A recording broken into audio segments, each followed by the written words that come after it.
अब स्टूडेंट्स मैंने question number 3 की तरफ मूव किया है। In equilateral triangle A B C shown is the figure. यहाँ पे इसी तरह की एक ट्राइंगल बनाई हुई है, इसको आप देखेंगे। और ए ई कह रहा है कि ए ई जो है वो ए सी के इक्वल है और ए डी जो है वो ए बी के रेशो के इक्वल है।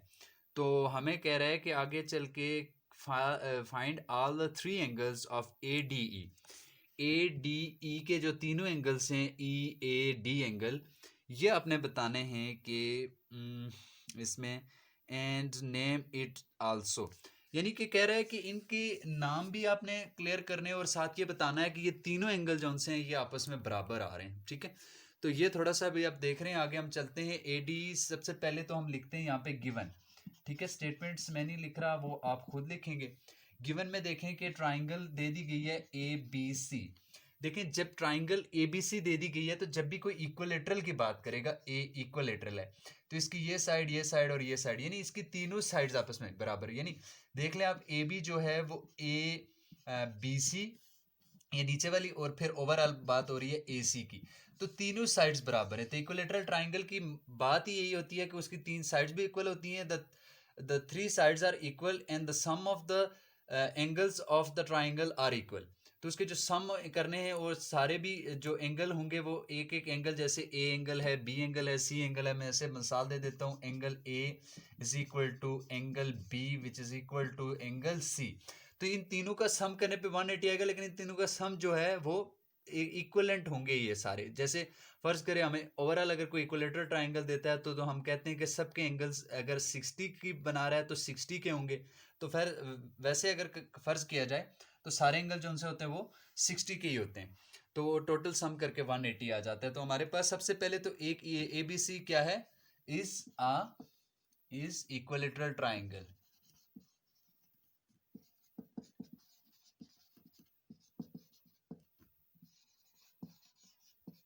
ठीक है, एबीसी इज इक्वलेटरल ट्राइंगल, ये हमारे पास गिवन है। तो हमने प्रूव क्या करना है, टू प्रूव पे हम क्या लिखेंगे, टू प्रूव में हम लिखेंगे to find the angles of AD. देखिए हम क्या कह रहे हैं कि एडीई के एंगल्स फाइंड करें। To find the angles of triangle ADE. देखिए ट्राइंगल एडीई के एंगल्स हमने क्या करने हैं, फाइंड करने हैं। सोल्यूशन की तरफ मूव करते हैं हम। सोल्यूशन यानी हमारा जो नेक्स्ट, सॉरी इधर मैं सोल्यूशन लिख रहा हूँ, इधर आपने क्या देना है इसके बाद, प्रूफ। आपने प्रूफ में जाते हुए क्या करना है, ए ई उसने कह दिया कि ई सी के बराबर है, ए ई ए सी के बराबर है, तो हम ऐसे लिख देते हैं कि ए डी कह रहा है कि ए डी बराबर है ए बी के। ठीक है, और इसी तरह ए सी के लिए कह रहा है कि ए ई जो है वो किसके बराबर है, ए ई रेशो कर रही है किसके साथ, ए सी के साथ। ठीक है, ये उसे गिवन में दिया हुआ था हमारे पास। ठीक है, अगर आप लिखना चाहते हैं तो गिवन में लिख सकते हैं, प्रूव में क्योंकि हमारी इसी से हमारा प्रूव आना है। तो आप कह रहे हैं कि all the angles of equilateral triangle which are equal to, आपको मैंने पहले बता दिया कि जब हमें सारे ट्राइंगल्स के जब भी एंगल्स हमने फाइंड आउट करने होते हैं तो वो हमेशा क्या होते हैं, 60 डिग्री के इक्वल होते हैं। तो इससे हम पहले भी मैंने ये बात प्रूव कर दी है कि मैं यहाँ लिख सकता हूँ कि A B is equal to B C is equal to A C. So और यहाँ आप क्या लिख सकते हैं, angle A equal to angle B equal to angle C. पहले तो वे कह रहे हैं कि ना एबीसी इज इक्विलेटरल ट्राइंगल, तो हमने ये क्लियर कर दिया है कि इक्विलेटरल तब होती है जब triangle which are equal to the 60 degree, each angle are 60 degree.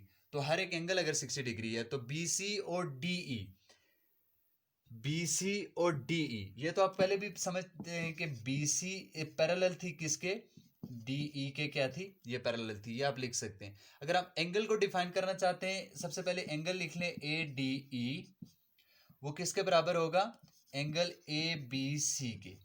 यानी ए डी ई ट्राइंगल का जो एंगल है, ये पूरा ओवरऑल अगर बात करें, इसके एंगल जो हैं वो किसके एंगल के इक्वल होंगे, ए बी सी एंगल के इक्वल होंगे। तो ये सबके एंगल जो हैं इंटरनल एंगल होते हैं इक्वलेटरल के 60 के बराबर।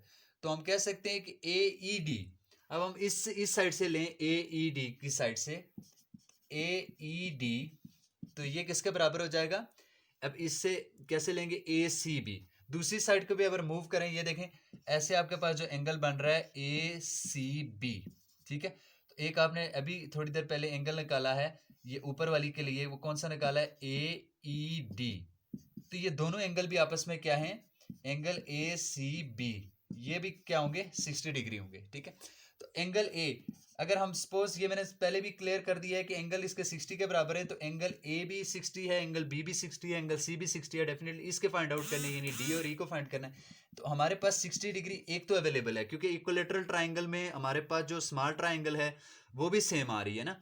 तो देख लें कि एंगल ए तो दोनों में कॉमन एंगल है, तो एंगल ए हमारे पास पहले से गिवन होगा, क्योंकि पहले ओवरऑल एबीसी को इसने इक्विलेटरल कह दिया था। तो अब स्टूडेंट्स देखें, अगर एंगल ए हमारे पास 60 डिग्री है, तो डेफिनेटली इसके बाकी के जो से एंगल्स होंगे वो भी 60 डिग्री होंगे। वो छोटी जो ट्राइंगल आपको नजर आ रही है एडी, तो वो भी क्या होगी, उसके एंगल्स भी सेम होंगे। तो हम डायरेक्टली यहां प्रूफ लिख लेते हैं, A D E is an equilateral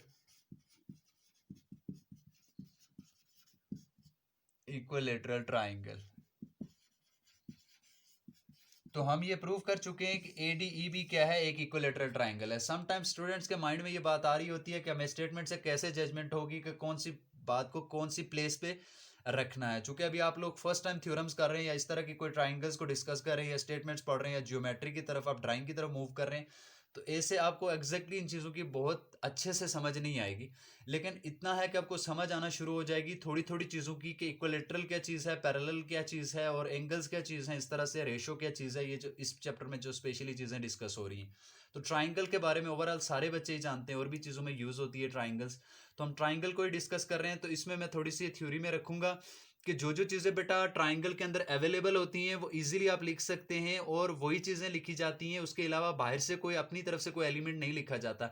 यही इसकी एक लॉजिक होती है ट्राइंगल को डिफाइन करने की, या थ्योरम को डिफाइन करने की, और यही इसकी एक बेहतर बात है, जिसको समझने के लिए स्टूडेंट्स को हमेशा ट्राइंगल के जितने भी आपको साइड्स या उसकी कॉमन चीज़ें, या जो एंगल्स, या जो उसकी जो पैरेलल साइड्स या कॉरस्पॉन्डिंग साइड्स नज़र आ रही हैं, सारी चीज़ें डाटा के अंदर लिखी जाती हैं। तो यही उसका कुल जो है वो कैलकुलेशन या सोल्यूशन कह सकते हैं वो होता है। तो इसमें कोई इतनी बड़ी बात नहीं है, कोई बाहर से चीज़ हम एडिशन के तौर पे कोई फार्मूला या इस तरह की कोई चीज़ यूज़ नहीं करते। तो उम्मीद है ये थ्योरम भी आपको समझ आया होगा क्वेश्चन। इसके बाद क्वेश्चन नंबर 4 की तरफ मूव करते हैं।